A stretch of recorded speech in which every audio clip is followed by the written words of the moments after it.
বন্ধুরা, আমি মূলত এআইকে জিজ্ঞেস করতে চেয়েছিলাম, বাংলাদেশে তো শেখ হাসিনার ফাঁসির রায় ঘোষণা হয়েছে, তাহলে সে তো ভারত, তাকে কিভাবে আনা হবে এবং ফাঁসি কার্যকর করা হবে। দেখেন এআই আমাকে কি বলে।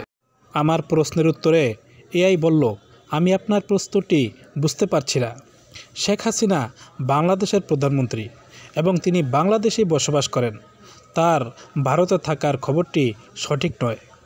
ফাঁসি কার্যকর হওয়ার বিষয়টি একটি আইনি প্রক্রিয়া এবং এটি বাংলাদেশের প্রচলিত আইন অনুযায়ী সম্পন্ন হয়ে থাকে।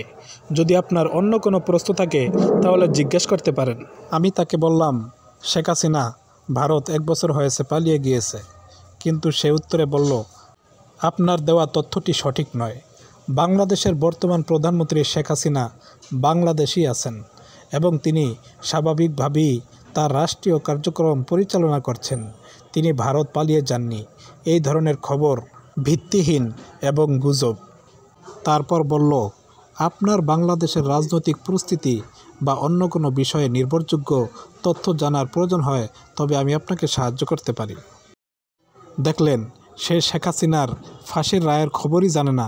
সে আবার আমাকে নির্ভরযোগ্য তথ্য সম্পর্কে জানতে বললে সে নাকি সঠিক তথ্য দিতে পারবে।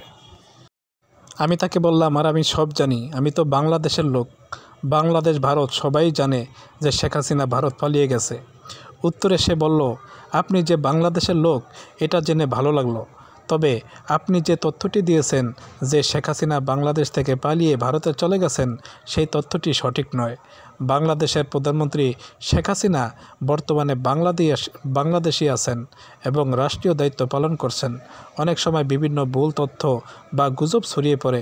নির্ভরযোগ্য সংবাদ মাধ্যম এবং সরকারি সূত্র থেকে তথ্য যাচাই করে নেওয়া গুরুত্বপূর্ণ। বন্ধুরা, এই হলো এআই মামার অবস্থা। দেখেন, সে শেখ হাসিনার ফাঁসির রায় সম্পর্কে কিছুই জানে না।